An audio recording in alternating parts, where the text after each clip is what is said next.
इस स्टोरी की शुरुआत में हमें लिली और चांद मिलते हैं, जो कि हमारे मुख्य किरदार हैं, मतलब हीरो हीरोइन टाइप। और हाँ, ये दोनों लिफ्ट में साथ खड़े हैं। अब लिफ्ट में तो जगह थोड़ी ज्यादा थी उनके बीच, मतलब दूर दूर खड़े थे। लेकिन जैसे ही लिफ्ट का दरवाजा बंद होता है, वैसे ही प्रेसिडेंट चांद सीधे लिली के करीब आ जाते हैं। लिली तो झट से चांद से कहती है, अरे तुम्हें पता है ना कि इस तरह से अपने कर्मचारी के साथ ऑफिस में रोमांस करना हमारे नियमों के खिलाफ है। तभी चांद मुस्कुराते हुए बोलता है, अरे नियम तो कर्मचारियों के लिए बनते हैं, बॉस के लिए थोड़े ना। और ठीक उसी वक्त लिफ्ट का दरवाजा खुल जाता है। बाहर खड़ी एक स्टाफ मेंबर उन्हें ऐसे देखती है कि वो पूरी तरह हैरान हो जाती है, इतनी हैरान कि उसके हाथ से सारी फाइलें नीचे गिर पड़ती हैं। फिर लिफ्ट का दरवाजा दोबारा बंद हो जाता है। अब वो स्टाफ मेंबर दौड़कर जाती है और अपने सारे साथियों को ये बात बताती है। सब लोग तो जैसे सदमे में आ जाते हैं, क्योंकि लिली को इस ऑफिस में आए हुए ज्यादा दिन नहीं हुए हैं। ऊपर से उसका पद भी कोई बहुत बड़ा नहीं है, बस एक साधारण सी जगह है। लेकिन फिर भी उसे अलग से अपनी पर्सनल केबिन मिली हुई है और वो वहाँ काम करने की बजाय बस मूवीज देखती रहती है आराम से। यहाँ तक कि वो दिल्ली से ऑफिस आती है, लेकिन काम का समय खत्म होने से पहले ही निकल जाती है और कोई उसे कुछ बोलता भी नहीं है। तो सबके मन में शक होने लगता है कि आखिर ऐसा क्यों हो रहा है, क्या कोई स्पेशल कनेक्शन है। अब लिली अपने मन में सोच रही होती है, चलो कम से कम इन लोगों को तो ये समझ आ रहा है कि मेरा बॉस मेरे लिए कितना कुछ कर रहा है, और क्यों ना करे, आखिर वो मेरा पति जो है, और एक पत्नी के तौर पर मैं ये सब चीजें डिजर्व करती हूँ। इसी बीच हमें एक फ्लैशबैक सीन दिखाया जाता है, जहाँ पर बहुत तेज बारिश हो रही है और चांद वहाँ घुटनों के बल बैठा हुआ है, बारिश में भीगते हुए घंटों तक। तभी लिली बाहर आती है और चांद उससे कहता है, मुझे तुम्हारे ग्रैंडपा से बात करनी है, मेरी कंपनी डूबने वाली है तो मैं उनसे मदद मांगना चाहता हूँ। लिली अंदर जाती है और वो उसके असली ग्रैंडपा होते हैं। वो ग्रैंडपा को बताती है कि जियांग फैमिली की सारी चीजें दिवालिया हो गई हैं और अब उनके पास कुछ भी नहीं बचेगा। ग्रैंडपा तो खुश होकर कहते हैं, अच्छा हुआ, वैसे भी उसके पापा ने हमसे दुश्मनी जो मोल ली थी, तो हम किसी दुश्मन के बेटे की मदद क्यों करें। लेकिन लिली अपने ग्रैंडपा को समझाती है, देखो हर इंसान एक जैसा नहीं होता, उसके पापा थोड़े चालाक हैं, ये मानती हूँ, लेकिन उनका बेटा तो बहुत सच्चा और नेक दिल वाला है,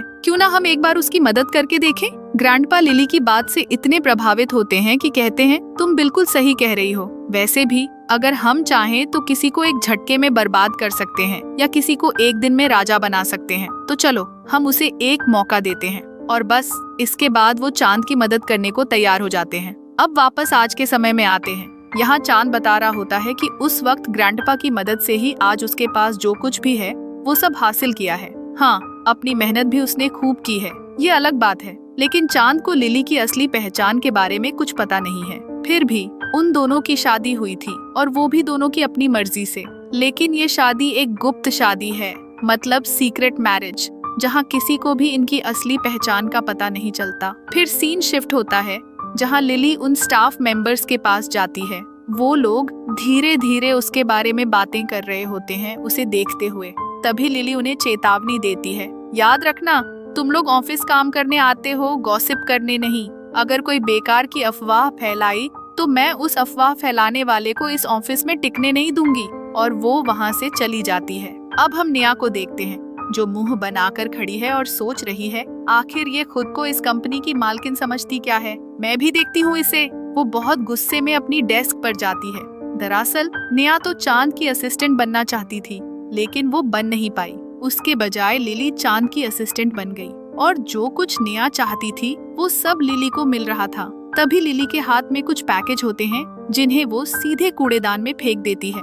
वो पैकेज जो लिली ने कूड़ेदान में फेंके थे वो कोई साधारण चीजें नहीं थी, वो तो काफी महंगी और स्पेशल गिफ्ट्स थी।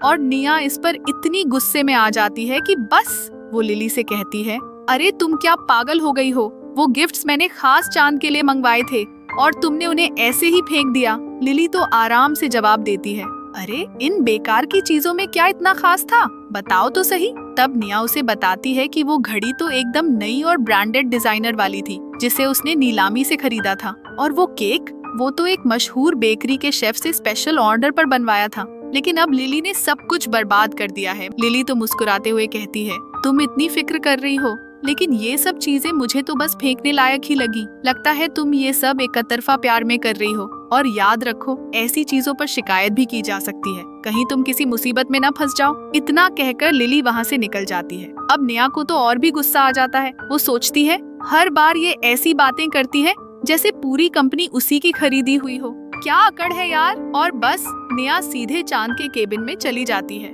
वहाँ चांद उसे मिस्टर वैंग की फाइल देते हुए कहता है, आज रात मुझे एक जरूरी क्लाइंट मीटिंग अटेंड करनी है, तो मिस्टर वैंग के सारे इंतजाम तुम संभाल लो। नेहा तो ये सुनकर खुशी से फूली नहीं समाती, मतलब इतनी एक्साइटेड हो जाती है कि बस वो झट से लिली के केबिन में जाती है और कहती है, मिस्टर चांद फ्री नहीं है, उनकी कोई क्लाइंट मीटिंग है और मैं भी रात को कुछ काम में व्यस्त हूँ, तो तुम्हें जाकर मिस्टर वैंग को हैंडल करना पड़ेगा। लिली तो पूछती है, ये काम तुम मुझे दे रही हो या प्रेसिडेंट की तरफ से आया है? नेहा बोलती है, इससे क्या फर्क पड़ता है, जो कहा है वो करो बस। लिली मन ही मन सोचती है, जरूर इसके पीछे कोई ना कोई वजह होगी, वरना ये मुझे काम देने क्यों आएगी। लेकिन मैं तो रात को फ्री हूँ ही, चलो देखते हैं कि ये क्या नया खेल खेलती है। इसलिए लिली तैयार हो जाती है उस मीटिंग के लिए। मीटिंग चालू हो जाती है और हैरानी की बात, नेहा खुद भी वहाँ पहुँच जाती है। लेकिन जाने से पहले वो लिली के लिए एक अच्छी सी ड्रिंक लेकर आती है, जिसमें पहले से ही कुछ दवाएं मिला दी गई थी, मतलब ड्रग्स टाइप कुछ, जो लिली को बेहोश या कंट्रोल से बाहर कर दे। लिली को तो पता है कि नेहा क्या क्या कर सकती है, वो बहुत चालाक है। नेहा वो ड्रिंक लिली को देती है और कहती है, मिस्टर वैंग हमारे स्पेशल क्लाइंट हैं, तो क्यों ना तुम उनके साथ एक टोस्ट करो, मतलब चीयर्स। लेकिन हमारी लिली भी कम नहीं है, वो बहुत होशियार निकलती है। वो वाइन पीने की बजाय ऑरेंज जूस से ही टोस्ट कर देती है। मिस्टर वैंग तो हंसने लगता है और अपना वाइन का ग्लास उठाकर लिली की तरफ बढ़ाता है। लेकिन ये क्या, उसका हाथ लिली की बॉडी के थोड़ा ज्यादा करीब आ जाता है, मतलब कुछ गलत तरीके से छूने की कोशिश। लिली झट से चेतावनी देती है, दूर रहो। लेकिन वैंग तो एकदम बेफिक्र और बदतमीज टाइप इंसान है, उसे इन बातों से कोई फर्क नहीं पड़ता। उसके साथी भी वहाँ हैं, जो लिली से कहते हैं, तुम इतना घमंड क्यों दिखा रही हो? वो कहते हैं कि तुम तो कोई सस्ती लड़की हो, मतलब प्रोस्टिट्यूट टाइप। लिली को तो कुछ समझ नहीं आता कि ये क्या बकवास है। दरअसल नेहा ने वैंग और उसके आदमियों को लिली के बारे में बढ़ा चढ़ाकर झूठी बातें बताई थी, ताकि वो उसे गलत तरीके से ट्रीट करे। नेहा तो लिली से कहती है, देखो कंपनी में तुम सबसे नीचे वाली पोस्ट पर हो, तुम्हें तो खुश होना चाहिए कि कम से कम मिस्टर वैंग तुम्हें इतना महत्व दे रहे हैं, तुम्हारे साथ बात कर रहे हैं, वरना तुम जैसी लड़की से कौन बात करेगा। वो साफ साफ लिली को उकसा रही होती है, गुस्सा दिलाने की कोशिश कर रही है। तब लिली बोलती है, मैं यहाँ बेकार की हरकतें करने या समय बर्बाद करने नहीं आई, मैं सिर्फ डील फाइनल करने आई थी, लेकिन अब मैं जा रही हूँ। वो जाने लगती है, लेकिन वैंग के स्टाफ वाले उसे रोक लेते हैं। अब लिली समझ जाती है कि ये सब नेहा का प्लान है, सब कुछ पहले से सेट किया हुआ है। वो खुद से यहाँ से निकल नहीं सकती, तो वो फोन निकालती है और चांद को कॉल लगाती है। कहती है, मुझे अब यहाँ रुकना नहीं है, तुम आकर मुझे ले जाओ। लेकिन नेहा झट से फोन छीन लेती है और चिल्लाती है, तुम क्या खुद को प्रेसिडेंट से भी बड़ा समझती हो? तुमने चांद को कॉल किया, वो भी पिकअप के लिए? क्यों लगता है तुम्हें कि वो तुम्हारी परवाह करेगा? लगता है बिना ड्रिंक के ही तुम्हारा दिमाग खराब हो गया है। और इधर हम चांद को देखते हैं, जो अपनी मीटिंग में व्यस्त है। वो लिली से कह रहा होता है, अभी के लिए बस उस कॉन्ट्रैक्ट को साइन करवा लो, मतलब डील पक्की कर लो। जैसे ही लिली ने वो बात कही, वैसे ही नेहा ने झट से उसका फोन छीना और सीधे हॉटपॉट में डुबो दिया। सब लोग वहाँ ठहाके मारकर हंसने लगे, मतलब पूरा कमरा गूंज उठा। नेहा तो लिली से कहती है, देखो तुम बस एक साधारण सी सहायक हो, ज्यादा से ज्यादा हो सकता है कि तुम्हारा बॉस के साथ कोई छिपा हुआ रोमांस चल रहा हो, लेकिन वो तुम्हें उसकी वजह से अपनी बीवी थोड़े ना बना लेगा। और तुम्हें क्यों लगता है कि वो इतनी रात को तुम्हारे लिए यहाँ आएंगे? उनके पास भी अपने जरूरी काम है, तुम्हारी तरह फालतू नहीं। मिस्टर वैंग और उसके साथ वाले सब लिली का मजाक उड़ाने लगे। कहते हैं, अरे शुरू शुरू में तो शर्म आती है सबको, लेकिन धीरे धीरे आदत पड़ जाती है, और वैसे भी हमें अच्छे से पता है कि तुम्हारे साथ कैसे मस्ती की जाती है। लिली को उनकी ये गंदी बातें बिल्कुल पसंद नहीं आती। वो साफ साफ कह देती है, तुम्हारी नजर में नेहा शायद ऐसी लड़की होगी, लेकिन मैं नहीं। मैं तो सिर्फ एक सम्मानजनक आदमी के साथ रहने वाली लड़की हूँ, जो खुद को इज्जत देता हो। तभी नेहा बीच में कूदती है और बोलती है, जिस आदमी की तुम बात कर रही हो वो तुम्हारी जरा भी फिक्र नहीं करता, ना ही वो यहाँ आने वाला है। वो बस तुम्हारा बॉस है, तुम उसकी नौकरानी हो, या कहो कि एक खिलौना, बस इतना ही। लेकिन लिली तो हार मानने वाली कहाँ है। वो जवाब देती है, अच्छा याद है ना, लंच टाइम पर मैं उसके लिए कुछ स्पेशल डिश ऑर्डर कर रही थी ऑनलाइन, उसी वक्त उसने मेरे लिए भी वैसी ही डिश मंगवाई थी। तो मतलब साफ है वो मेरी कितनी केयर करता है, वो भी बिना कहे। ये सुनकर नेहा का पारा हाई हो जाता है। वो गुस्से में लिली का गला पकड़ लेती है और चिल्लाती है, बस अब बहुत हो गया। तुम कितनी भी कहानियां गढ़ लो, लेकिन तुम्हें कुछ पता ही नहीं है रियलिटी का। इधर मिस्टर वैंग अभी भी अपनी बकवास चालू रखे हुए है और वो लिली के और करीब आने की कोशिश कर रहा है। कहता है कि उसे अपना हक दो, लेकिन लिली कहाँ मानने वाली। वो उसे धक्का देकर दूर फेंक देती है। अब वैंग तो और चिढ़ जाता है। कहता है, तुम मुझे कितना भी दूर करो, मैं बार बार तुम्हारे पास आऊंगा। और वैसे तुम्हारी ये पतली दुबली बॉडी मुझे बहुत भा रही है। उधर निया लिली के बाल खींचकर उसे घसीटने लगती है और बोलती है, आज मैं तुम्हें कहीं भागने नहीं दूंगी। लेकिन लिली भी कमाल की है, वो निया को उठाकर सीधे फर्श पर पटक देती है। ये देखकर सबके मुंह खुले के खुले रह जाते हैं, मतलब पूरा शॉक। तभी वैंग हंसते हुए कहता है, वाह, मुझे क्या पता था कि लिली को मार्शल आर्ट्स भी आते हैं। लेकिन चिंता मत करो, तुम्हें मेरे साथ लड़ाई झगड़े की जरूरत नहीं। ऐसी ढेर सारी दूसरी फिजिकल चीजें हैं जो हम साथ कर सकते हैं। लड़ाई तो बस एक नहीं। फिर वो वाइन का ग्लास उठाता है और लिली को पीने के लिए कहता है। साथ ही अपने साथियों को ऑर्डर देता है कि कोई भी यहाँ से तब तक न जाए जब तक हम सबका मजा पूरा न हो जाए। लिली सोचती है और कहती है, ठीक है, बस वाइन ही पीनी है ना। और वो दूसरा ग्लास उठाकर गटक जाती है। असल में वैंग चाहता था कि लिली उसके हाथ वाला ग्लास पिए, जिसमें शायद कुछ मिलाया हुआ था, लेकिन लिली उल्टा उसे ही पीने को कह देती है। वैंग तो झिझकने लगता है, हिचकिचाता है, लेकिन लिली कहाँ रुकने वाली। वो उसका मुंह खोलकर जबरदस्ती वो वाइन पिला देती है। सब लोग चिल्लाते हैं, रुको रुको, लेकिन लिली नहीं मानती, पूरा ग्लास खाली करवा लेती है। अब निया लिली पर भड़क जाती है, बहुत हो गया तुम्हारा ड्रामा, कल से तुम कंपनी में कदम भी नहीं रख पाओगी। लिली तो मुस्कुराते हुए पूछती है, क्यों? मुझे क्यों लगता है कि तुम खुद ही वहाँ नहीं टिक पाओगी? मैं तो आराम से अपने केबिन में बैठकर फिल्में देखूंगी, क्योंकि मेरे पास तो कोई काम है ही नहीं। और वैसे भी तुम्हारा बॉस मुझे इतना लाड प्यार से रखता है, जैसे कोई नाजुक सी गुड़िया हो। ये सुनकर वैंग को शक होता है। वो पूछता है, कहीं तुम प्रेसिडेंट की गर्लफ्रेंड तो नहीं? लिली कहती है, अरे मैंने ऐसा कुछ कहा थोड़े, ये सब तुम खुद ही सोच रहे हो अपनी कल्पना में। उसके साथ ही बोलते हैं, नहीं नहीं, मिस्टर चांद की कोई गर्लफ्रेंड है ही नहीं। अगर होती तो हमने कभी न कभी सुना होता, वो तो सिंगल है। लेकिन लगता है इस लड़की को चांद को डेट करने का बड़ा शौक है। फिक्र मत करो, अगर हम सब मिलकर तुम्हें हैंडल करेंगे तो चांद से भी ज्यादा मजा देंगे हम तुम्हें, टेंशन मत लो। लिली को अब अच्छे से समझ आ जाता है कि ये लोग कितने घटिया और गंदी सोच वाले हैं, मतलब इंसानियत का नामो निशान नहीं। इधर वैंग फिर से लिली को गले लगाने के लिए उसके पास आता है, लेकिन लिली चालाकी से साइड हो जाती है। वो मन ही मन सोच रही होती है, ये लोग मेरी असली पहचान के लायक भी नहीं हैं। मैं इनके लिए अपनी सच्चाई क्यों बताऊं? इन्हें पता चल जाए कि मैं कौन हूँ तो शायद भाग खड़े हों। लेकिन वैंग पीछे पीछे आ रहा होता है। लिली वहाँ से भागने की पूरी कोशिश कर रही थी, दूर हटने की, लेकिन मिस्टर वैंग ने उसे पकड़ने की कोशिश की, मतलब जबरदस्ती करने लगा। और निया, वो तो ये सब देखकर इतनी खुश हो रही थी कि बस जैसे कोई फिल्म का विलेन अपनी जीत मनाता है। लेकिन तभी निया ने एक चाल चली। उसने चांद को वीडियो कॉल लगा दिया और कॉल पर सब कुछ दिखाने लगी, मतलब लाइव शो की तरह। चांद तो देखकर हैरान रह गया। बोलता है, अरे तुम लोग मीटिंग करने आए हो या ये क्या तमाशा कर रहे हो? निया तो झट से चांद को सफाई देने लगी। देखिए, अभी अभी लिली ने मिस्टर वैंग की ड्रिंक में कुछ मिला दिया था, जिससे वो पूरी तरह से होश में नहीं है। मैंने जब लिली से पूछा कि तूने ऐसा क्यों किया, तो उसने कहा कि वो ये सब इसलिए कर रही है ताकि डील साइन हो जाए, और उसने पहले ही करवा ली है। मुझे तो ये सब देखा नहीं जा रहा था, इसलिए मैंने आपको कॉल कर दिया। लेकिन लिली तो गुस्से से लाल हो गई। वो निया से कहती है, तो यही तरीका है तुम्हारी कंपनी में क्लाइंट से डील पक्की करवाने का? इतनी गंदी चालें? चांद तो फौरन लोकेशन पूछने लगा, मतलब पता बताओ कहाँ हो। लेकिन निया ने टाल दिया, अरे छोड़िए ना, आप अपनी जरूरी मीटिंग में रहिए, मैं यहाँ सब संभाल लूंगी। चांद ने सोचा और कहा, ठीक है, मैं तुम पर भरोसा करता हूँ, तुम्हारी काबिलियत पर यकीन है, बस सब कुछ ठीक से सुलझा दो। तभी उसके साथ वाले उसे बुलाने लगे तो चांद ने कॉल काट दिया और चला गया। अब लिली को तो बहुत गुस्सा आ रहा था, क्योंकि अब तक वो सबके साथ शांत और धैर्य से पेश आ रही थी। गुस्से में उसने वाइन की बोतल उठाई और सीधे वैंग के सिर पर दे मारी।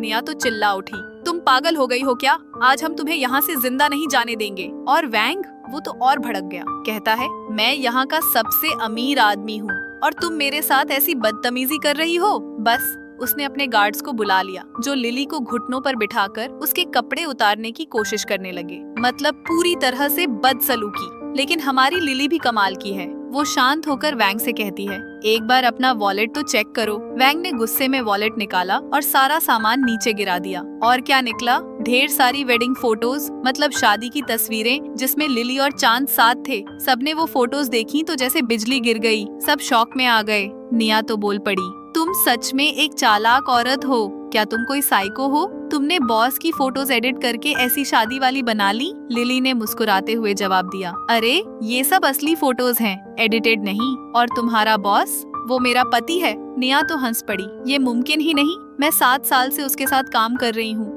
और इतने साल से उसे पसंद करती हूँ। कभी पता नहीं चला कि वो शादीशुदा है। तुम बस झूठ बोल रही हो। और वो वैंग को उकसाने लगी कि अपना काम चालू रखो, लेकिन वैंग और उसके साथी तो डर गए। वैंग कहता है, ये वेडिंग फोटोज नकली नहीं लग रही हैं, और अगर ये सच निकला तो हमारा सारा कारोबार चौपट हो जाएगा। निया तो बीच में कूदकर बोली, इस पागल औरत की बातों में मत आओ। मैं कह रही हूँ ना मिस्टर वैंग, प्लीज मानो। लिली चांद के लिए बस एक खिलौना है। आज वो उसे रखेगा, कल फेंक देगा। उनकी शादी, वो तो बिल्कुल नामुमकिन है। मैं चांद को अच्छे से जानती हूँ। इधर हम चांद को देखते हैं, उसे कुछ ठीक नहीं लग रहा था, मतलब दिल में कोई खटका था। तो वो अपनी मीटिंग बीच में छोड़कर वहाँ जाने लगा। और उधर लिली सबके सामने अपना मैरिज सर्टिफिकेट निकालकर दिखाने लगी, मतलब शादी का असली प्रमाण पत्र। निया को वो भी नकली लगा तो उसने वो सर्टिफिकेट लिली पर फेंक दिया और बोली, मैं तुम पर केस कर सकती हूँ। इतना झूठ। लिली ने शांत होकर जवाब दिया, तुम्हारी कभी शादी नहीं हुई, इसलिए तुम्हें पता नहीं। लेकिन इस स्टैम्प को ध्यान से देखो,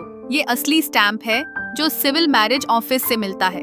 वैंग और उसके लोग तो यही चाहते थे, इसलिए वो लिली की तारीफ करने लगे, मतलब उसकी हिम्मत की दाद देने लगे। और निया को समझाने की कोशिश की कि शायद ये सच है, लेकिन निया कहाँ मानने वाली। वो बोली, तुम सब डरपोक हो। जब मैं कह रही हूँ कि चांद और इसके बीच कोई रिश्ता नहीं, तो मेरी बात मानो और आगे बढ़ो। निया ने कहा, रुको, मैं अपना बैकअप प्लान लेकर आई हूँ। और बस उसने अपनी मम्मी को उस रेस्टोरेंट में बुला लिया। उसकी मम्मी आते ही सब पर भड़क गईं, मतलब गुस्से से आग बबूला। कहती है, अरे मैं देखती हूँ कौन है वो जो मेरे बेटे पर उंगली उठा रहा है। तुम लोगों को पता भी है कि चांद की फैमिली और हमारी फैमिली कितने सालों से एक दूसरे को जानती है, बल्कि ये दोनों तो बचपन के स्वीट हार्ट्स थे, मतलब चाइल्डहुड लवर्स। और अगर भविष्य में चांद की शादी किसी से होगी तो वो मेरी बेटी निया से ही होगी। लिली तो ये सुनकर हंस पड़ी, कहती है, वाह, मानना पड़ेगा, निया बिल्कुल आप पर गई है। दोनों ही अपनी अलग दुनिया में जीती हो, जैसे सपनों की दुनिया में। मम्मी तो और भड़क गई,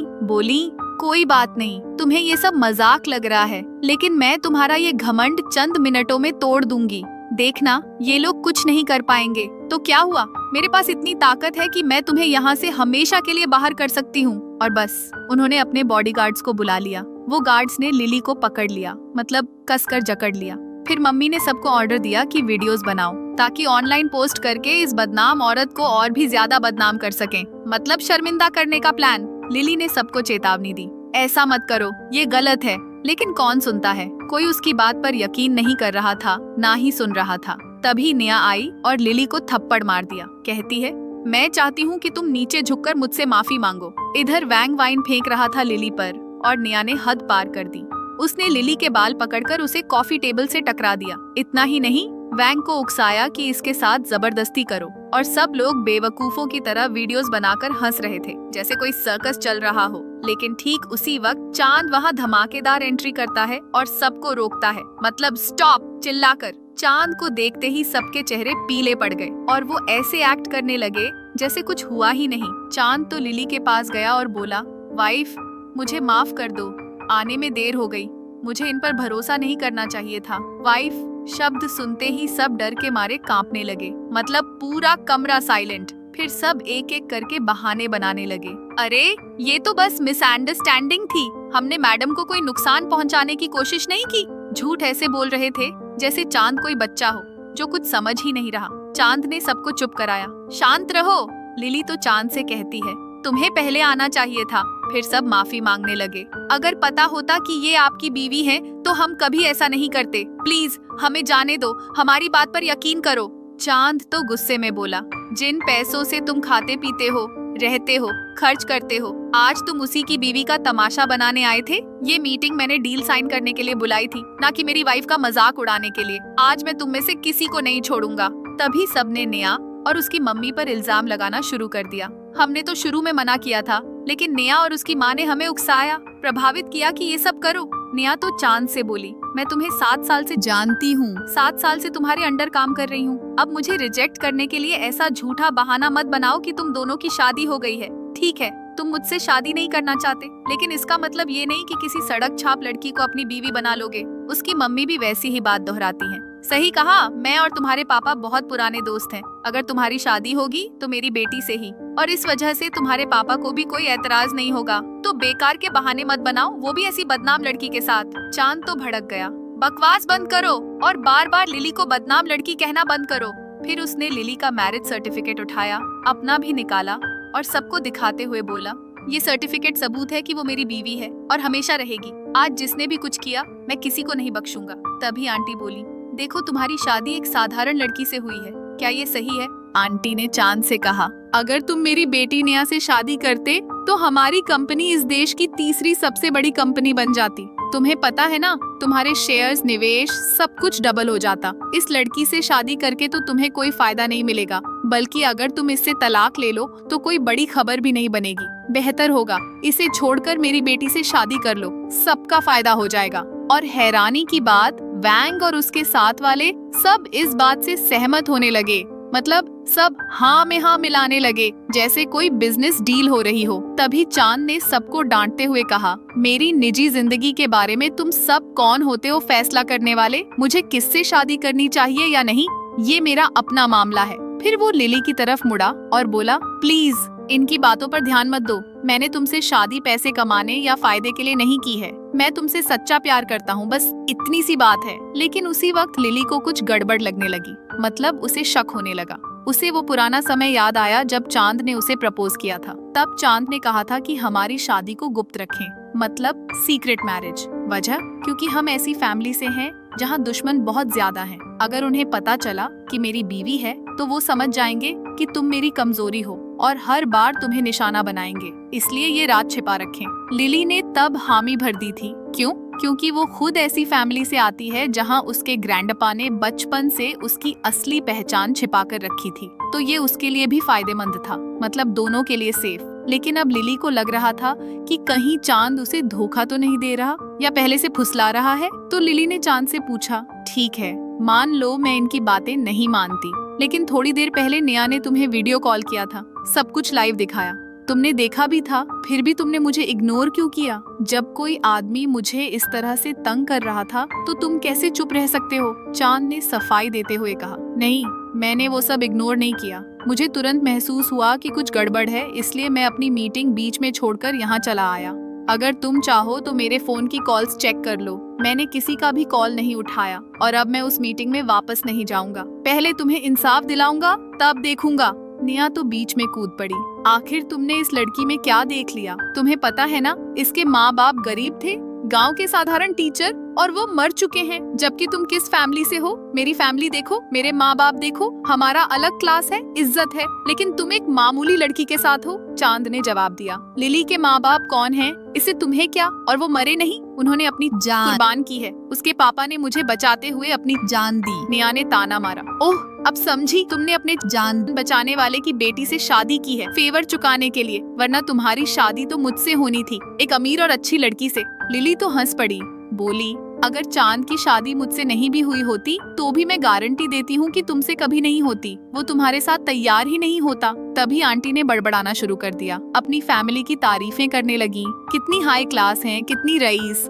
और लिली की फैमिली से कंपेयर करने लगी, मतलब नीचा दिखाने की कोशिश। लेकिन उन्हें क्या पता कि लिली असल में कहाँ से आती है। उन्हें तो झूठी जानकारी मिली थी, क्योंकि लिली ऐसी फैमिली से है जहाँ वो अपनी पहचान छिपाती है। कोई कितना भी कोशिश करे, पता नहीं चलेगा जब तक वो खुद न बताए। इतनी ही देर में चांद लिली को समझाने लगा, तुम्हें मुझ पर भरोसा करना होगा, मैं सिर्फ तुम्हारे साथ हमेशा रहूंगा। अगर आज तुम्हें कुछ हो भी जाता तो भी मैं तुम्हें कभी नहीं छोड़ता, क्योंकि मैं तुम पर पूरा यकीन करता हूँ। और बस, चांद ने अपना ब्लेजर उतारा। और क्या देखते हो? ढेर सारे रिपोर्टर्स वहाँ आ धमके, मतलब मीडिया वाले। लिली तो शॉक हो गई और वो सब फोटोज खींचने लगे, हर किसी की। नेहा तो चांद से चिल्लाई, इन्हें यहाँ से भगाओ, ये हमारी तस्वीरें ले रहे हैं। चांद ने सबको सबक सिखाने का प्लान पहले से बना रखा था और लिली का शक भी दूर होने वाला है। नेहा और आंटी की बातें सुनकर हंसी आती है, वो अपनी दुनिया में जी रही हैं, लेकिन रियलिटी तो कुछ और है। चांद ने रिपोर्टर्स से कहा, मैं इन्हें क्यों भगाऊं? क्या तुम भूल गईं कि अभी अभी तुम सबने मिलकर मेरी बीवी के साथ क्या क्या किया है?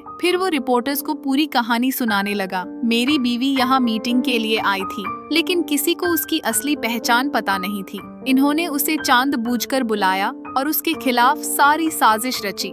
लेकिन ये सब कुछ अजीब लग रहा था, क्योंकि चांद उन्हें एक्सपोज तो कर रहा था, लेकिन साथ ही लिली की मासूमियत को भी सामने ला रहा था। मतलब वो कह रहा था कि लिली अब पहले जैसी नहीं रही, जैसे उसकी इज्जत पर बात कर रहा हो। लिली तो चांद को रोकने लगी, अरे ऐसी बकवास मत करो। लेकिन चांद बोला, कोई बात नहीं, मैं समझता हूँ तुम ये सब नहीं समझ रही हो, लेकिन मैं हूँ ना, मैं तुम्हें बचाऊंगा। फिर वो सबके सामने नेहा के फोन से वो वीडियो दिखाने लगा, जिसमें लिली के साथ हुई सारी बदतमीजी कैद थी। लिली तो पूरी तरह से कंफ्यूज हो गई और उसे समझ आ गया कि ये लड़का बस अपनी इमेज चमकाने की कोशिश कर रहा है, मतलब खुद को हीरो दिखाने के चक्कर में। और ऊपर से वो ऐसी हालत में डाल रहा था जहां सब उसे गलत नजर से देखने लगे। फिर चांद ने रिपोर्टर्स से कहा, मैं ये वीडियोस तुम्हें पर्सनली भेज दूंगा ताकि तुम अपनी खबरों में इस्तेमाल कर सको। अब सोचो, कौन सा पति ऐसा करेगा जो अपनी बीवी की ऐसी तस्वीरें और वीडियोस दुनिया को दिखाने दे। रिपोर्टर्स तो झट से नेहा, उसकी मम्मी और मिस्टर वैंग पर सवालों की बौछार करने लगे, एक एक करके। अब उनकी अपनी इज्जत दांव पर लग गई थी, मतलब सबकी पोल खुलने वाली थी। आंटी तो भड़क गईं, बोली, अब मुझे सारे कनेक्शन समझ आ रहे हैं, तुमने ये सब जानबूझकर किया है। हमने भले कुछ प्लान किया हो, लेकिन तुम्हारा प्लान तो पहले से था। हमारी फैमिली को सबके सामने बेइज्जत करके आने वाले दिनों में हमें बर्बाद कर दो, ताकि तुम्हारी कंपनी और फैमिली नंबर 1 बन जाए। लेकिन चांद तो बड़ा खुश था, क्योंकि सब कुछ उसके प्लान के मुताबिक हो रहा था। मिस्टर वैंग और उसके पार्टनर भी चांद को दोष देने लगे, हमने तुम्हें कितना भरोसेमंद साथी समझा, लेकिन आज तुमने हमें धोखा दिया, हमारा मजाक बनाया। तुम हमें बस अपनी किताब के पन्नों जैसा समझ रहे थे। चांद तो मुस्कुराते हुए आंटी के पास गया और बोला, आंटी, तुम्हारा दिमाग कमाल का है, लेकिन अब देर हो चुकी है। तुम्हारी प्यारी बेटी 7 साल से मेरी असिस्टेंट बनी हुई थी, लेकिन अब जाकर उसे ये सब करने की सूझी। पहले क्यों नहीं किया? अगर पहले करती तो मेरा काम और आसान हो जाता। लेकिन कोई बात नहीं, धीरे धीरे ही सही, आखिरकार सब वैसा ही हुआ जैसा मैं चाहता था। तुम्हारी बेटी ने गलत कदम उठाया और मैंने उसका फायदा उठा लिया। अब देखो, अपनी गलतियों का फल तुम सबको खुद भुगतना पड़ेगा। दूर से नेहा जोर जोर से चिल्लाकर रोने लगी, मुझे यकीन नहीं होता कि तुमने मुझे इतना बड़ा धोखा दिया। तुमने मेरे साथ ये सब किया जबकि तुम जानते हो कि मैं तुम्हें कितना पसंद करती हूँ, कितना प्यार करती हूँ। लेकिन लिली तो हंस पड़ी, बोली, तुम क्यों रो रही हो? तुम्हारे साथ तो कुछ हुआ ही नहीं, ये सब तुमने मेरे खिलाफ प्लॉट किया था। लेकिन ड्रामा तो तुम अपनी माँ की तरह कमाल का करती हो। तभी चांद ने लिली को शांत कराया, देखो वाइफ, फिक्र मत करो, मैंने रिपोर्टर्स को सबूत दे दिए हैं, हमें इंसाफ जरूर मिलेगा। लेकिन लिली ने चांद को खुद से दूर धकेला और जोरदार थप्पड़ जड़ दिया। बोली, ये पहला थप्पड़ इसलिए क्योंकि तुमने हमारी शादी को छिपा कर रखा, वो भी इसलिए ताकि तुम अपना बिजनेस बढ़ा सको और कंपनी को टॉप पर ले जा सको। तुमने ये सारी प्लानिंग इसलिए की ताकि मुझे फंसा सको, मीडिया को बुला सको सही मौके पर और खुद को ग्रेट पति दिखा सको कि देखो मैं अपनी बीवी के लिए क्या क्या करता हूँ। लेकिन आज तुमने मेरी बेइज्जती करके रख दी। बस इतना ही नहीं, लिली ने दूसरा थप्पड़ भी मारा, ये तुम्हें फंसाने के लिए, और तीसरा भी, ये तुम्हारी आंखें खोलने के लिए। मन ही मन वो सोच रही थी कि उसके ग्रैंडपा ने सही कहा था, हर किसी का खून एक जैसा ही होता है, मतलब सब में कोई न कोई कमी होती है। वो चांद से बोली, मुझे विश्वास नहीं होता, कोई इंसान 1-2 महीने, ज्यादा से ज्यादा 3-4 महीने तक नाटक कर सकता है, लेकिन तुमने तो सालों साल इतना अच्छा एक्टिंग की कि मैं पकड़ ही नहीं पाई। लेकिन आज मेरी अंतरात्मा ने मुझे उस वीडियो कॉल पर ही बता दिया था कि तुम गलत हो। फिर भी मैंने तुम पर भरोसा किया, लेकिन तुमने साबित कर दिया कि तुम सच में गलत हो। तभी हमें एक फ्लैशबैक सीन दिखाया जाता है जहाँ लिली बीमार पड़ी थी और चांद उसकी कितनी फिक्र करता था, मतलब सबसे ज्यादा चिंता में वो ही था। फिर वो सीन जहाँ चांद ने लिली को इतने प्यार और भावनाओं के साथ प्रपोज किया था जैसे कोई रोमांटिक फिल्म का हीरो। लिली सोच रही होती है, ये सब एक बड़ा नाटक था, मुझे कभी अंदाजा नहीं हुआ। फिर वो अपनी शादी की अंगूठी निकालकर चांद के ऊपर फेंक देती है और नेहा से कहती है, तुम भी एक औरत हो, थोड़ा शर्म करो। जब तुम्हें पता था कि वो मेरा इस्तेमाल कर रहा है या उसके साथ कुछ गलत है, तो तुम क्यों उसके पीछे मर रही थी? क्या तुम्हारी अपनी कोई इज्जत नहीं है? तुम्हें ऐसा लड़का चाहिए जो तुम्हें खिलौने की तरह यूज करे? फिर लिली रिपोर्टर्स के सामने सबको एक नई कहानी सुना रही होती है, मतलब नया एंगल दे रही है। तुम सबको लग रहा होगा कि ये सब इन लोगों की गलती है, लेकिन असल में ये चांद की सोची समझी चाल है। चांद तो मुस्कुराते हुए बोला, चलो अब सबको पता चल ही गया, तो नाटक करके क्या फायदा। हाँ, मैंने ये सब किया। उस दिन बारिश में भीगकर मुझे सर्दी तो लगी थी, लेकिन वो सब प्लान का हिस्सा था। मुझे पता था कि तुम लोगों को इंसानों पर इतनी दया आ जाती है। अगर मैं 2-3 दिन और वहाँ रुकता तो क्या बिगड़ जाता। उसी दया से तुमने मेरे लिए ग्रैंडपा से बात, और ग्रैंडपा ने मुझे अंदर बुलाया। मैंने उनके सामने इतना झुककर माफी मांगी कि उन्हें लगा मैं बहुत ईमानदार हूँ, लेकिन असल में मैं बस उस बूढ़े से टेम्पररी माफी और मदद चाहता था। मुझे पता था एक बार पावर और पैसे मेरे हाथ में आ गए तो कोई मेरा कुछ नहीं बिगाड़ सकता, और अब तुम्हारी इज्जत तो बची ही कहाँ है। मैंने सबको वीडियोस भेज दिए हैं। कल की खबरों में तुम ब्रेकिंग न्यूज बनोगी और सबको तुम्हारे बारे में सब पता चल जाएगा। फिर कोई लिली का नाम भूल नहीं पाएगा।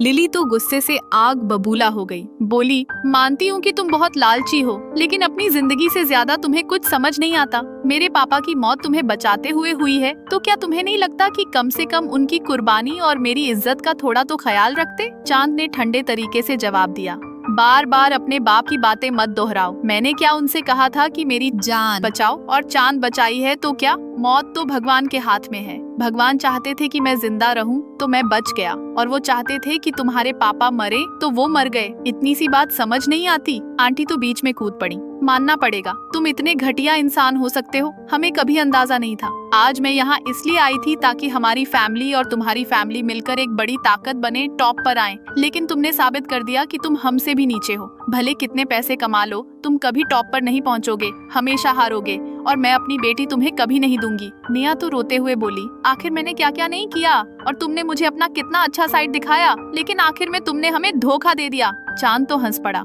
मानना पड़ेगा, सारी औरतें एक जैसी होती हैं। देखो, मेरी अच्छाई की वजह से तुम कितनी पिघल गईं, और 7 साल तक मेरे पीछे पड़ी रहीं जैसे कोई बेवकूफ। अब अगर मैं 4 अच्छी बातें और कर दूं तो तुम और 4 साल मेरे पीछे पड़ जाओगी। फिर वो लिली की तरफ मुड़ा और बोला, और तुम्हें क्या लगता है कि मैं तुम जैसी साधारण लड़की को अपने साथ क्यों रखूंगा? मैंने उस दिन सीक्रेट शादी वाली बात सिर्फ इसलिए कही क्योंकि तुमने उस दिन हाँ कह दिया। उसी पल मैं समझ गया कि तुम जैसी लड़कियां कितनी आसानी से बेवकूफ बन जाती हैं। और वैसे भी जो मैं चाहता था वो तो हो ही गया। मेरा मकसद पूरा, पावर और पैसा मेरे हाथ में आ गया। अब क्या, हमारी शादी का राज तो छिपने से रहा। लेकिन लिली कहाँ हार मानने वाली। उसने एक छोटा सा पैकेट निकाला और बोली, कोई बात नहीं, इससे सब कुछ सामने आ जाएगा। चांद तो हंस पड़ा। तुम्हें क्या लगता है इस छोटे से पैकेट से मैं डर जाऊंगा? कल मीडिया में तुम्हारी इज्जत की धज्जियां उड़ेंगी। फिर दोस्तों, हमें एक पुराना सीन दिखाया जाता है जहाँ ग्रैंडपा ने लिली को वो पैकेट दिया था। ग्रैंडपा ने कहा था, अगर भविष्य में कभी चांद तुम्हारे खिलाफ हो जाए तो इसे इस्तेमाल करना।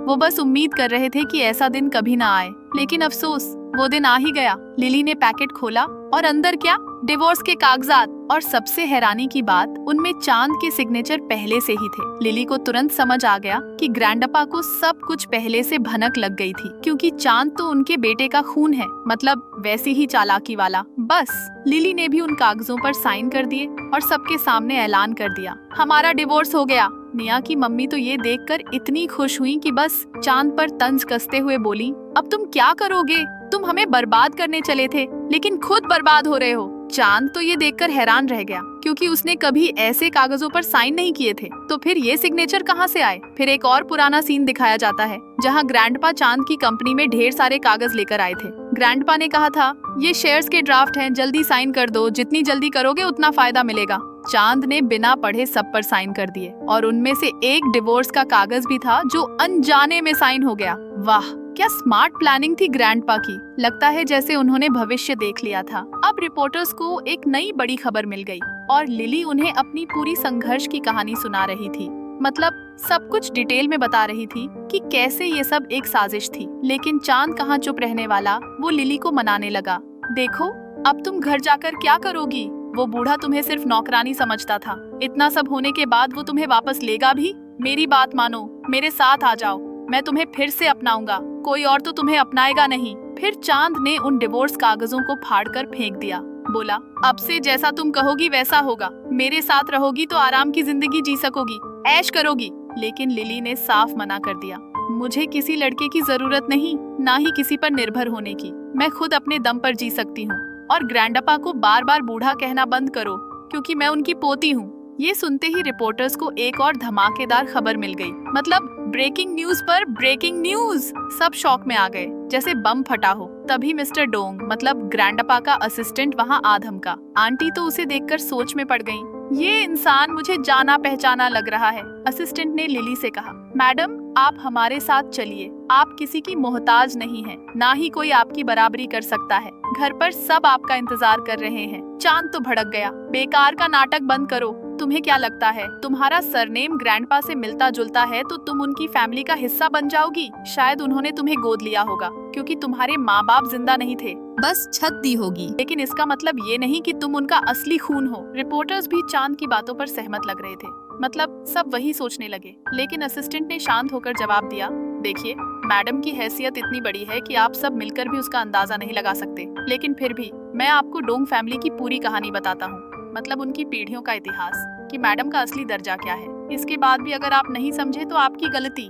असिस्टेंट ने सबको डिटेल में बताया कि डोंग फैमिली की जड़ें कितनी गहरी हैं, कितने बड़े बड़े लोग उससे जुड़े हैं और लिली का रोल उसमें कितना अहम है। सब लोग तो हैरान रह गए, मुंह खुले के खुले। लेकिन चांद कहाँ मानने वाला। वो अभी भी यकीन नहीं कर रहा था और एक के बाद एक असिस्टेंट पर इल्जाम लगाने लगा, जैसे कह रहा हो कि ये सब झूठ है, तुम लोग मिले हुए हो। तभी लिली ने एक फाइल निकाली और सबको दिखाई, जो उसके पूर्वजों की थी, मतलब फैमिली हिस्ट्री वाली पुरानी दस्तावेज। वो फाइल देखते ही आंटी के चेहरे पर जैसे बिजली गिर गई। उन्हें सब कुछ याद आ गया कि ये असिस्टेंट कौन है और ये फाइल किस बारे में है।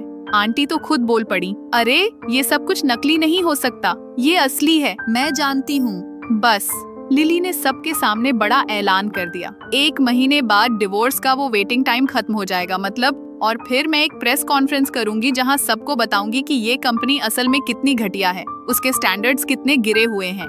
ये कहकर लिली वहां से निकल गई और चांद को तो इतना अफसोस हो रहा था कि बस उसे लग रहा था कि उसने गलत इंसान को अपना शिकार बनाया, मतलब गलत लड़की से पंगा ले लिया। फिर सीन शिफ्ट होता है लिली के घर पर, जहां वो पहुंचते ही ग्रैंडपा को गले लगा लेती है और फूट फूट कर रोने लगती है, जैसे सारी तकलीफ एक साथ निकल रही हो। ग्रैंडपा तो उसकी सारी दर्द अच्छे से समझ रहे थे, मतलब उनका दिल भी दुखी था और वो उसे प्यार से सांत्वना दे रहे थे। बेटी कोई बात नहीं, मैं हूँ ना तुम्हारे साथ। वो लड़का तुम्हारे लिए एक सबक बनकर आया है, जिंदगी का लेसन, जहाँ से तुम बहुत कुछ सीखोगी। वैसे भी तुम तो पहले से ही इतनी होशियार हो और ये बिजनेस की दुनिया कब से तुम्हारा इंतजार कर रही है। लिली तो रोते हुए बोली, मैं अपने माँ पापा से मिलना चाहती हूँ, उनसे सारी बातें शेयर करके अपनी जिंदगी की नई शुरुआत करना चाहती हूँ। इधर चांद अपने घर पर था और उसे अभी भी यकीन नहीं हो रहा था कि लिली ग्रैंडपा की पोती है, मतलब वो सोच रहा था कि ये कैसे मुमकिन है। तभी स्टाफ आई, जो लिली की पर्सनल असिस्टेंट हुआ करती थी, और चांद ने उसे रोक लिया। वो स्टाफ को लिली जैसा बर्ताव करने को कहा, मतलब बिल्कुल वैसी ही हरकतें, क्योंकि उसे लिली के तरीके पता थे। चांद बोला, मैं तुम्हें जितना पैसा मांगोगी दूंगा, बस तुम्हें एक्टिंग करनी है। वाह क्या चालाक प्लान था उसका। लगता है जैसे वो अभी भी गेम खेल रहा था। फिर आखिरकार वो दिन आ ही गया, प्रेस कॉन्फ्रेंस वाला। सब लोग तो पहले से ही शॉक में थे कि मिस्टर चांद ने सीक्रेट शादी की थी और किसी को कानों कान खबर नहीं थी, मतलब इतना बड़ा राज कैसे छिपा रखा। फिर लिली की एंट्री होती है और वो ग्रैंडपा के साथ आती है, जैसे कोई रॉयल फैमिली का एंट्रेंस। ग्रैंडपा ने सबके सामने लिली की असली पहचान बताई, मतलब ऐलान कर दिया कि ये उनकी पोती है। रिपोर्टर्स तो झट से इंटरव्यू लेने लगे, सवालों की बौछार कर दी। लेकिन इससे पहले ग्रैंडपा ने सबको पूरी कहानी सुनाई कि चांद ने उनके साथ कैसे धोखा करने की कोशिश की, मतलब सारी साजिश का कच्चा चिट्ठा खोल दिया। चांद तो बीच में कूदकर प्रूफ मांगने लगा, सबूत दो। तभी वो लोग निया को सामने लाए और निया ने सबके सामने कबूल लिया कि चांद ने उसका भी इस्तेमाल किया था इस पूरे प्लान को अंजाम देने के लिए, मतलब वो भी उसकी चाल का हिस्सा थी। लेकिन सब लोग अब लिली से कन्फेशन की उम्मीद करने लगे, मतलब वो भी कुछ कहे। तभी लिली चांद के पास चली गई और सारा इल्जाम ग्रैंडपा पर डाल दिया। बोली, मेरी शादी जबरदस्ती चांद से करवाई गई थी और मुझे स्पाई की तरह रखा गया था ताकि मैं कंपनी के राज ग्रैंडपा को बताऊं और वो कंपनी को बर्बाद कर सके। लेकिन धीरे धीरे मैं चांद से प्यार करने लगी और फैसला किया कि हमेशा सच का साथ दूंगी। निया, उसकी मम्मी और सब लोग तो हैरान रह गए कि लिली चांद की तरफ से क्यों बोल रही है। चांद तो खुशी से फूला नहीं समा रहा था, मतलब उसका चेहरा चमक उठा। फिर हमें एक पुराना सीन दिखाया जाता है जहां चांद को पहले से पता था कि डिवोर्स होने वाला है और उसके पास वो वेटिंग टाइम था। मतलब कूलिंग पीरियड। उसी दौरान उसने उस स्टाफ की चेहरे की प्लास्टिक सर्जरी करवा दी, सब कुछ लिली जैसा बना दिया ताकि उसकी इमेज सबके सामने अच्छी बनी रहे। चांद तो खुद पर इतना फक्र महसूस कर रहा था, मतलब छाती चौड़ी करके सोच रहा था कि उसने ये सारा नया तमाशा कितनी सफाई से रचा है, सबको बेवकूफ बनाकर। लेकिन इधर ग्रैंडपा की नजरें तो तेज थीं। वो तुरंत पहचान गए कि ये लड़की उनकी पोती हो ही नहीं सकती, क्योंकि उसका तरीका, उसका अंदाज, वो कभी इतना नकारात्मक या गुस्से वाला नहीं था, खासकर उनके सामने। ग्रैंडपा को शुरू से ही कुछ गड़बड़ लग रही थी, जैसे कोई काला साया, और अब उन्हें पक्का यकीन हो गया कि इसके पीछे चांद का कोई हाथ जरूर है। चांद तो मुस्कुराते हुए बोला, अरे प्लीज हालात को घुमाने की कोशिश मत करो, अब तो कंपनी के मुआवजे के नाम पर सब कुछ तुम्हारी पोती के नाम करना पड़ेगा। और बस उसके लोग जबरदस्ती ग्रैंडपा से कागजात छीनने लगे, जैसे कोई जबरन सौदा कर रहे हो। लेकिन ठीक उसी वक्त ग्रैंड एंट्री होती है हमारी असली लिली की, मतलब रियल वाली, जो सबको चौंका देती है। सब लोग तो दो लिली देखकर पागल हो गए, जैसे कोई डुप्लीकेट मूवी का सीन हो। मुंह खुले के खुले रह गए, लेकिन ग्रैंडपा बिल्कुल शांत, क्योंकि उन्हें सब पता था। तभी गार्ड्स आकर उस नकली लिली को पकड़ लेते हैं। लिली तो सीधे चांद की तरफ मुड़ी और बोली, तुम्हें क्या लगता है कि तुमने कार एक्सीडेंट में मेरी जान ले ली? लेकिन नहीं, मुझे और ग्रैंडपा को तुम्हारी सारी चाल बहुत पहले से पता थी। हम जानते थे कि अगर तुम्हें मालूम पड़ जाता कि हमें सब पता है, तो तुम और भी चालाक प्लान बनाते और न्यूज वालों के सामने कुछ पता नहीं चलता। तुम सबके सामने मासूम बनकर निकल जाते, इसलिए हमने ये सारा तमाशा रचा। एक्सीडेंट के बाद मेरे गार्ड्स मुझे वहाँ से सुरक्षित ले गए थे। मैं घायल तो हुई थी, लेकिन अब पूरी तरह ठीक हूँ, अपने होशो हवास में। और अब सबके सामने साबित हो गया कि तुम खुद को बेकसूर दिखाने के लिए क्या क्या नहीं कर सकते। चांद तो सफाई देने लगा, इन्होंने कुछ न कुछ गड़बड़ की होगी, और सारा इल्जाम ग्रैंडपा पर डालने लगा, जैसे वो खुद पाक साफ हो। लेकिन लिली ने अपनी नकली वाली, मतलब उस स्टाफ को पहले ही चेतावनी दे दी, अभी सब कुछ सच सच बता दो, वरना मेरे पास तुम्हारे सारे सबूत हैं, तुम्हारा परिवार का बैकग्राउंड भी। सोच लो, चांद तुम्हारे परिवार को नहीं बचा सकता, लेकिन हम तुम्हें और तुम्हारे घर वालों को हमेशा सुरक्षा देंगे, चांद से भी ज्यादा। ये सुनकर वो स्टाफ घुटनों पर बैठ गई, गिड़गिड़ाने लगी और माफी मांगने लगी। फिर सबके सामने पूरी सच्चाई उगल दी कि चांद ने उसे लिली जैसा दिखने और बर्ताव करने के लिए कहा था, मतलब पूरी एक्टिंग का प्लान था। अब चांद समझ गया कि उसका खेल खत्म हो गया, तो वो लिली के पास गिड़गिड़ाकर माफी मांगने लगा, हर पुरानी याद दिलाने लगा कि कैसे वो साथ थे, कैसे उसने लिली के लिए इतना कुछ किया था, जैसे कोई पुरानी रोमांटिक फिल्म का सीन रीप्ले कर रहा हो। लिली तो पहले इमोशनल होने का नाटक करती रही, उसे और बातें उगलवाने लगी, फिर जोर से हंस पड़ी और बोली, तुम्हें क्या मैं इतनी मूर्ख लगती हूँ? तुमने सालों साल ये नाटक किया है, तो क्या मैं कुछ मिनटों के लिए तुम्हारे साथ ड्रामा नहीं कर सकती? लेकिन अब मुझसे तुम पर जरा सा भी भरोसा नहीं बचा। तुम रो लो, चिल्लाओ या अपनी जान भी दे दो, मैं सब कुछ नकली ही समझूंगी। ग्रैंडपा तो अपनी पोती पर इतना गर्व महसूस कर रहे थे कि बस, लेकिन कहीं न कहीं उन्हें फिक्र भी हो रही थी कि कहीं वो पिघल न जाए, क्योंकि इतने सालों से लिली चांद के साथ रही थी। लेकिन लिली ने सबके सामने साफ साफ कह दिया, वो वेटिंग टाइम अब खत्म हो गया है और मैं अब लीगली इस इंसान से अलग हूँ। मुझे अब इसकी हमदर्दी या किसी सपोर्ट की जरूरत नहीं है, और अगर भविष्य में मुझे कुछ हुआ तो इसका जिम्मेदार चांद होगा, क्योंकि ये इतना चालाक है कि मेरी जान ले लेगा और किसी को पता भी नहीं चलेगा। सबूत तो तुम सबके सामने हैं ही। इतना कहकर लिली वहाँ से निकल गई, और ग्रैंडपा को लग रहा था कि उनकी फैमिली का नया भविष्य लिली में ही है, मतलब वो अगली लीडर बनेगी। फिर ग्रैंडपा ने लिली को तुरंत कंपनी में ले जाकर उसे नया सीईओ बनाने का ऐलान कर दिया, जैसे कोई ग्रैंड सेरेमनी हो। सब लोग तो खुश हो गए, तालियां बजाने लगे, लेकिन बोर्ड के कुछ मेंबर्स, मतलब कंपनी के बड़े लोग, इसके सख्त खिलाफ थे, जैसे कह रहे हो कि ये सही नहीं। लेकिन ग्रैंडप्पा ने उन्हें शांत होकर समझाया, देखो लिली को लेकर कुछ विवाद जरूर हुए हैं, लेकिन ये कंपनी के लिए अच्छा होगा। उन मेंबर्स का पॉइंट भी सही था, मतलब वैलिड रीजन। लिली के आसपास इतनी अफवाहें और कंट्रोवर्सी हैं कि शायद कंपनी के शेयरों की कीमत पर असर पड़े, मतलब गिरावट आ सकती है। लेकिन ग्रैंडप्पा ने उन सबको गारंटी दी, तुम्हारी सैलरी तो मिलेगी ही, लेकिन लिली के आने से प्रॉफिट और भी बढ़ेंगे, कंपनी उड़ान भरेगी, फैसला तुम्हारे ऊपर छोड़ता हूँ, जितना समय चाहिए लो, सोचो। और बस सबने भरोसा कर लिया, लिली को अपनी टीम का हिस्सा बना लिया, जैसे कोई नया चैप्टर शुरू हो गया हो। इधर चांद की कंपनी के शेयर लगातार नीचे गिर रहे थे, जैसे कोई जहाज डूब रहा हो, और वो कोई रास्ता सोच ही रहा था कि तभी पुलिस आ धमकी उसे फ्रॉड के मामले में पकड़कर ले गई, मतलब गिरफ्तार।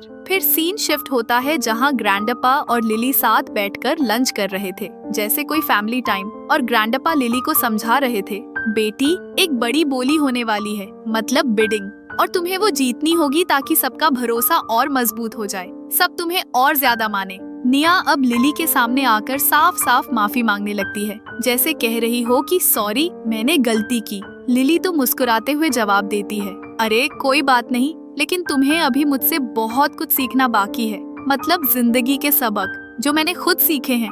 निया तो गंभीर होकर बोली, देखो मैं चांद को अच्छे से जानती हूँ, पुलिस ने उसे पकड़ तो लिया है, लेकिन वो कोई न कोई तरीका निकाल कर बाहर जरूर आएगा और सबसे पहले तुमसे बदला लेने आएगा, क्योंकि उसकी अकड़ वैसी ही है। लिली ने कंधे उचकाते हुए कहा, अरे आने दो, मुझे उससे जरा भी डर नहीं लगता। मैं इतने साल उसके साथ रही हूँ, उसके हर राज हर चाल से वाकिफ हूँ, मतलब मुझे पता है वो क्या सोचता है और कैसे खेलता है। फिर दोस्तों देखो कैसे चांद किसी तरह जेल से छूट जाता है। शायद कोई कानूनी चाल चली होगी या कोई कनेक्शन यूज किया और सीधे अपने अंकल के पास पहुंचता है। वो अंकल को अपनी नई निवेश की योजनाएं बताने लगता है, मतलब नए बिजनेस प्लान्स, और अंकल तो उसके पापा की याद में उनके सम्मान के लिए मदद करने को तैयार हो जाते हैं। अंकल तो इतने खुश हो जाते हैं कि बस, और चांद की खुशी का तो ठिकाना ही नहीं, क्योंकि अब वो अपना प्लान और आगे बढ़ाने वाला है, जैसे कोई नया गेम शुरू करने की तैयारी में हो। इधर लिली अपने काम में लगी हुई है, लेकिन उसे अंदर से महसूस हो रहा है कि कुछ गड़बड़ होने वाली है,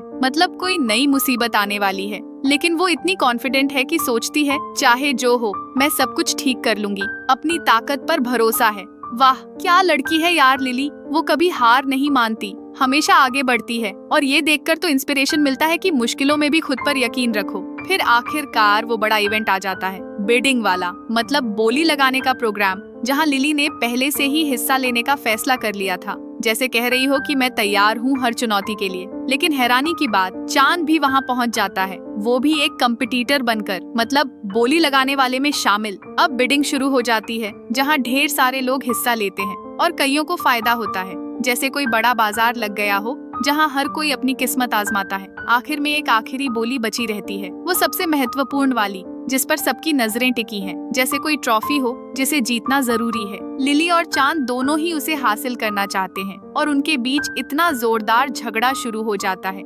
मतलब बहस और तर्क वितर्क कि आखिर ये चीज किसे मिलनी चाहिए, जैसे दो बच्चे एक खिलौने पर लड़ रहे हों लेकिन बड़े पैमाने पर। तभी हम जजों में अंकल को देखते हैं और अब जाकर समझ आता है कि चांद ने इतने सालों बाद अपने अंकल को क्यों याद किया, ताकि अंकल उसकी मदद करें और वो बोली जीत सके, मतलब पहले से सेटिंग की गई थी। लेकिन लिली कहाँ पीछे हटने वाली, वो उनके लिए कुछ दस्तावेज लेकर आ जाती है, मतलब प्रूफ वाली फाइलें, जो उसी कमरे से चुराई गई थी। चांद तो ये देखकर हैरान रह जाता है, ये मेरे पास कैसे पहुंच गए?